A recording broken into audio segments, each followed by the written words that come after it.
तो trades intraday में एक ट्रेड मिल चुका है और ट्रेड में हम इंटर कर चुके हैं। एक्सिस बैंक में हमने बाइंग साइड में प्लानिंग किया है।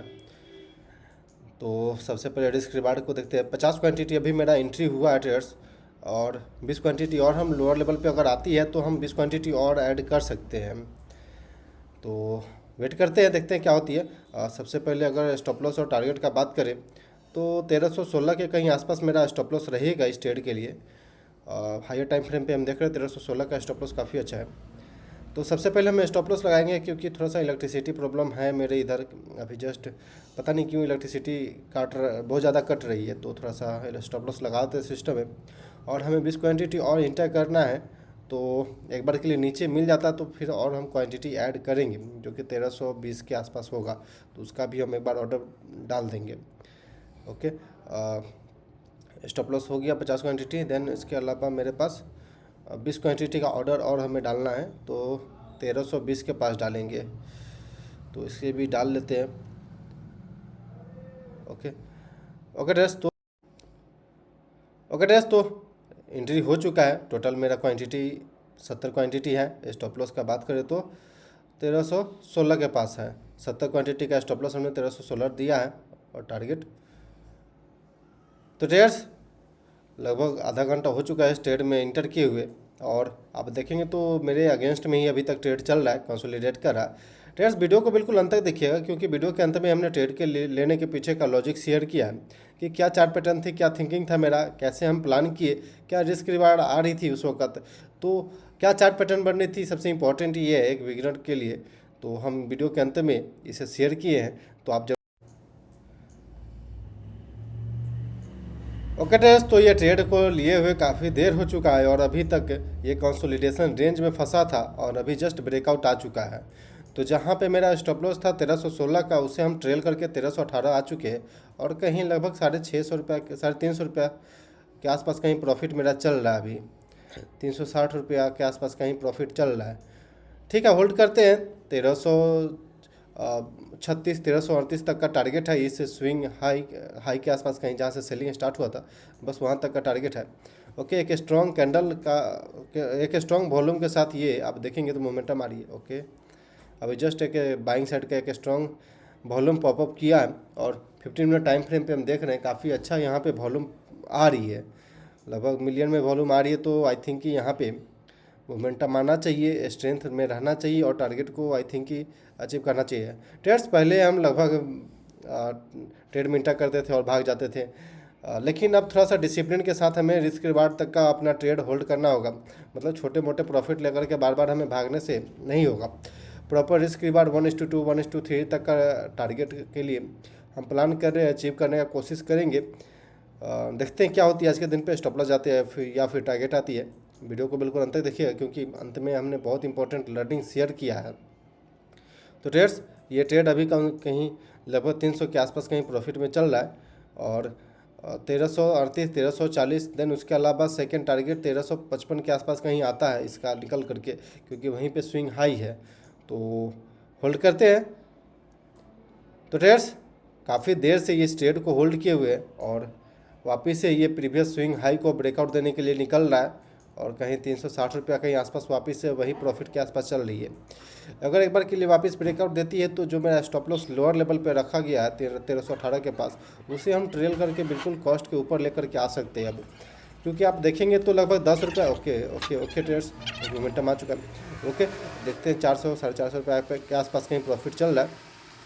ओके, तो सबसे पहले जो अपना स्टॉप लॉस था उसको हम ऊपर लेकर के आ चुके हैं और जो मेरा कॉस्ट है, जो मेरा रिस्क है वो बिल्कुल जीरो हो चुका है। मतलब हमें घर से देना नहीं है और चार्ज भी हम लेकर के आ सकते हैं यहाँ से।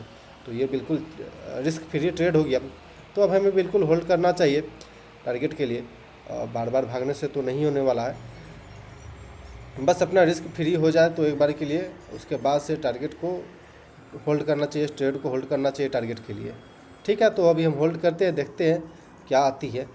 ट्रेड्स कोई इंपॉर्टेंट अपडेट आता है तो हम अब तक अपडेट देते हैं। तो ट्रेड्स लगभग 2:36 2:30 हो चुका है, 2:30 बज चुका है। और यहाँ पे देखेंगे तो जो 500 रुपया 550 रुपये के आसपास कहीं प्रॉफिट दे रहा था, 1331 रुपये के कहीं हाई लगाए थे, उसके बाद से वो सस्टेन नहीं कर पाया। ओवरऑल मार्केट में भी देखेंगे तो वॉल्यूम बिल्कुल डाउन साइड की ओर है। जो भी निफ्टी और बैंक निफ्टी 500 का हम चार्ट पैटर्न देख रहे हैं 15 मिनट टाइम फ्रेम पे, बिल्कुल लोअर वॉल्यूम के साथ वो ट्रेड कर रहा है, कोई भी वॉल्यूम नहीं है। तो आई थिंक कि बस उसी कारण से ये स्टॉक अपसाइड को मोमेंटम नहीं दे पाया। लेकिन ठीक है, चलिए जो भी दे।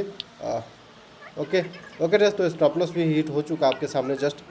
और यहाँ पे चार्जेस का बात करें तो 80 रुपये कहीं चार्जेस कट रहा है। देन उसके अलावा में हम मात्र 73 रुपये के आसपास कहीं प्रॉफिट बुक किए हैं।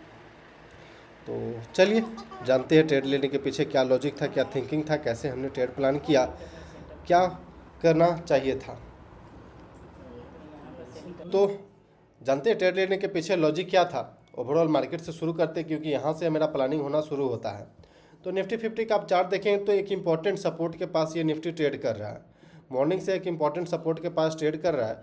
और क्लियर कट यहाँ पे आप देखेंगे तो बाउंस का एक्सपेक्टेशन मेरा प्लानिंग था कि बाउंस आ सकता है, क्योंकि प्रीवियस डे पे काफ़ी अच्छा क्लोजिंग के बेसिस पे एक मोमेंटम आया था और ऑलरेडी ये सपोर्ट के पास ट्रेड कर रहा है। तो एक्सपेक्ट हम कर रहे थे कि एक स्ट्रॉन्ग मोमेंटम आ सकता है, वापस से रिकवर करके अपने रेजिस्टेंस के पास आ सकता है।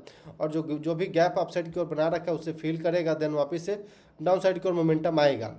तो मेरा थिंकिंग ये कह रहा था, लेकिन ऐसा कुछ हुआ नहीं।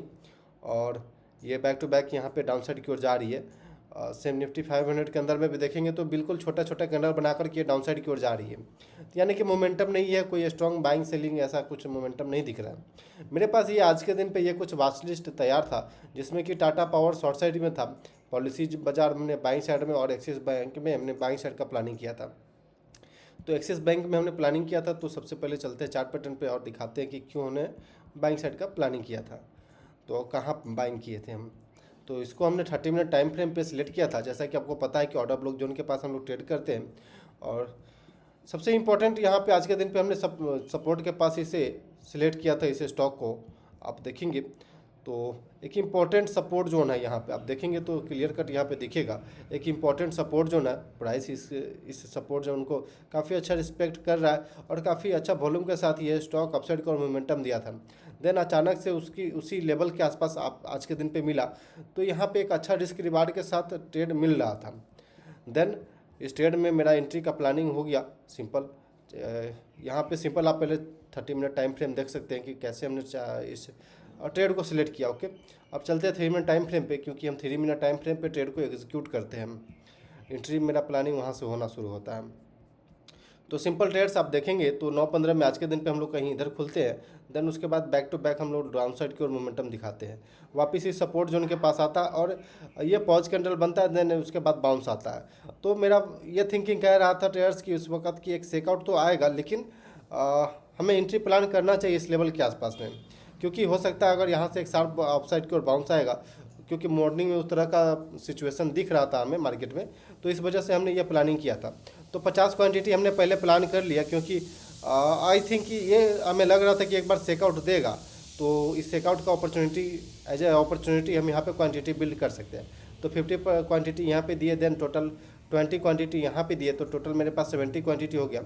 देन उसके बाद से ये काफ़ी अच्छा एक रेंज बनाया। देन उसके बाद से मोमेंटम आया।